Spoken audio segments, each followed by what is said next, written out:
Welcome to another edition of Lakeville City Council Wrap-Up.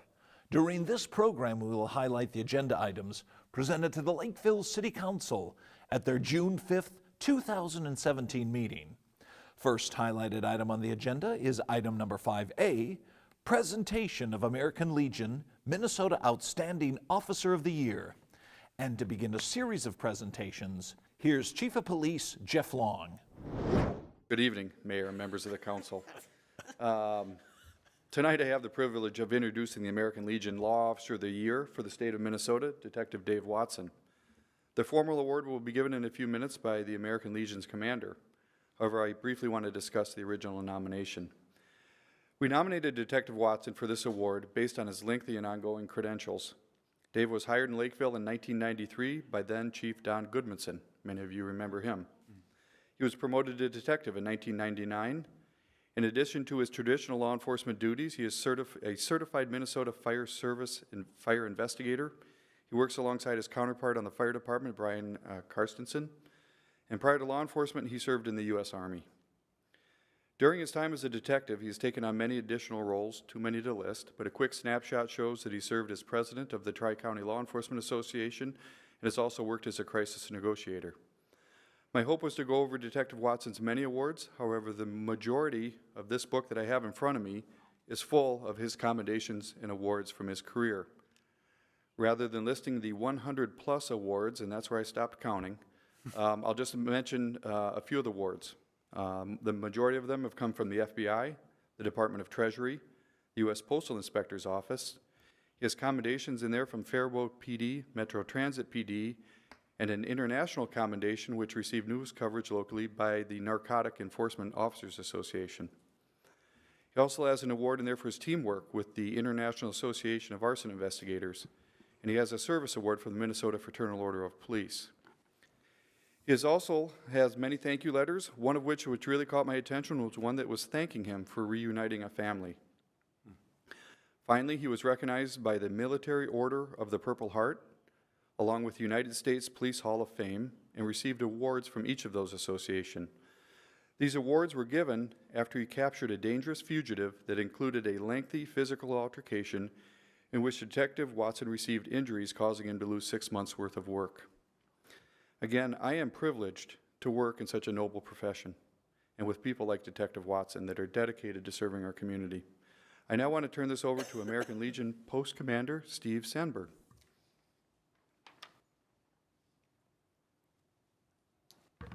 Thank you, and I'm here with the Vice Commander, Steve Buck. And first of all, we want to thank the council and Mayor for getting us on the agenda so quickly in this important award that we like to present every year. Detective Watson was chosen he was chosen for this award, and then shortly thereafter that, we heard news that he was selected for the statewide American Legion Officer of the Year award. Well, we wanted to make sure that we still presented the local award for the recognition that he gives to our city. And so with many thanks and pride, we present you David Watson with the American Legion Post 44 Award.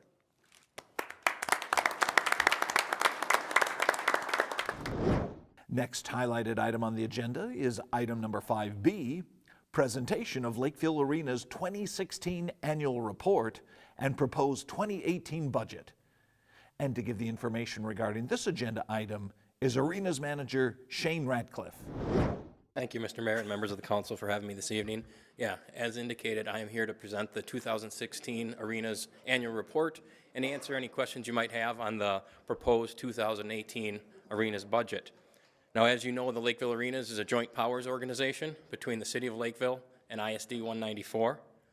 And our purpose is to lease, maintain, operate, and manage the arena complex, which consists of Lakeville Ames and Lakeville Hosty Arenas, in the best interest of the community while undertaking entrepreneurial activities to maximize the return on the public investment.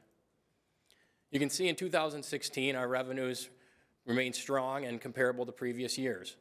In 2016, our revenues exceeded expenditures by just over $46,000, Important to note on that is that our expenditures, in addition to all of our operating expenses, also include an allocation on an annual basis to our capital reserve fund, and that was $130,000 in 2016, and an $88,000 payment towards the debt service at Ames Arena, and that's all included in the expenditures on a yearly basis.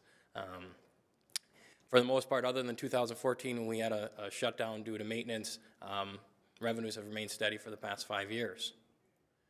We continue to rent to a wide variety of user groups throughout the community. Rentals were very similar from 16 to 15, with the big difference being the Lakeville Hockey Association. They went through and elected a new administration in 2016, and that new administration had a different direction as far as how much the kids should be skating. So you can see the reduction there by the number of hours they rented.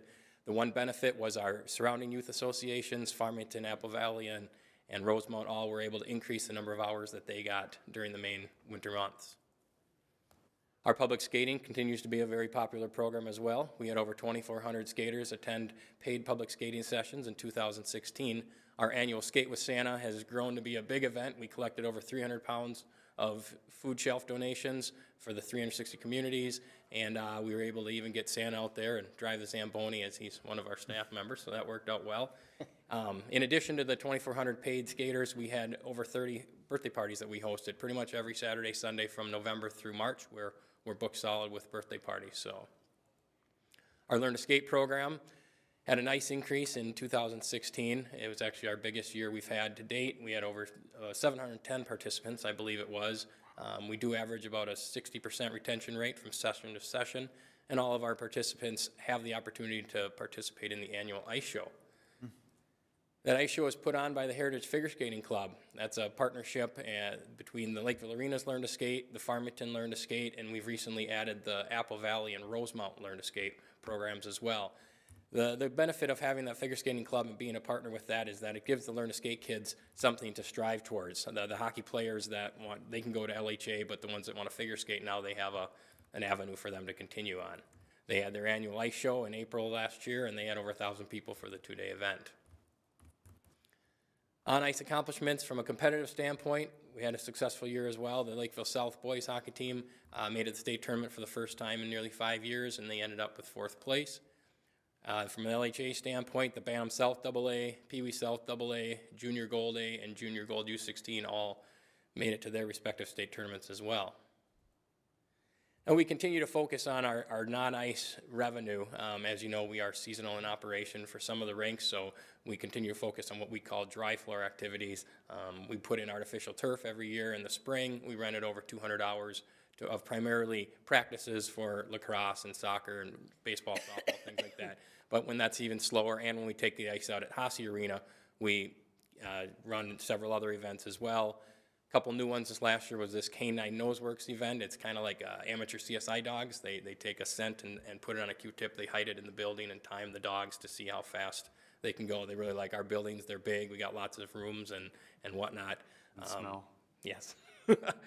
We have our annual Home Design Expo. We had Canine Flyball Competition, a new craft show and home expo, and then our several kids consignment sales and our Family Fun Fest. So we continue to focus on the non-ice revenue to help offset any operating expenses that we have during our slow times. For 2017, we're expecting continued success. Our ice rental hours, public skating, and Learn to Skate are projected to remain steady with 2016, and we'll continue to focus on our preventive maintenance and energy efficient improvements across the buildings.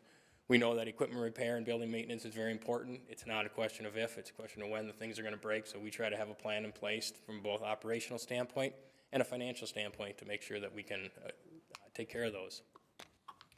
So overall, our customer satisfaction, arena financial performance, and cooperation between both our governing bodies and our user groups remain at all-time high levels, and we're excited for what the future brings. So with that, I'll stand for any questions. Next highlighted item on the agenda is item number 7, consider ordinance amending Title III of the City Code and resolution establishing a license fee for mobile food trucks. And to give the information regarding this agenda item is Planning Director Daryl Morey. This brings to hopefully a conclusion, at least for 2017, of the ordinance for food trucks. And what you have before you is really the very similar, same ordinance that was presented at the council work session on May 22nd. And what this proposed ordinance does is it's an amendment to Title III of the City Code, which is our business and licensing regulations section, to allow mobile food units, AKA food trucks, in the CBD district. The ordinance will allow one mobile food unit on a private or public parking lot in the CBD district at any one time on Fridays and Saturdays and federal holidays between the hours of 7 a.m. and 10 p.m. The owner of the mobile food unit must submit an application for a license to be approved by city staff. That likely will be the zoning administrator, which is yours truly. And then the owner of the mobile food unit must submit insurance policy providing coverage of at least $2 million against liability for bodily injury and $2 million against liability for property damage. Now, this was a point of discussion at the work session on May 22nd. I did follow up with our esteemed city attorney and also with the city's insurance consultant, and both were recommending and very comfortable with the $2 million as presented. So staff did not make any change to that section of the proposed ordinance after the council work session on May 22nd. Also in the proposed ordinance, there will be a license fee of $50 per day. That's also included separately as a resolution amending the fee schedule. And then, again, discussion that occurred at 2 work sessions on April 24th and May 22nd. So this is the recommendations and direction that the City Council provided at those work sessions. Staff is recommending approval of the 3 items that you have before you: the ordinance amending Title III of the City Code, the summary ordinance for publication, and the resolution amending the fee schedule. I can stand for questions. Item number 7 was approved by the Lakeville City Council. Well, those were the highlighted items presented to the council at their June 5th, 2017 meeting. If you have any questions or comments regarding these agenda items, please feel free to call City Hall. The number is 952-985-4400. Thanks for watching this edition of Lakeville City Council Wrap-Up.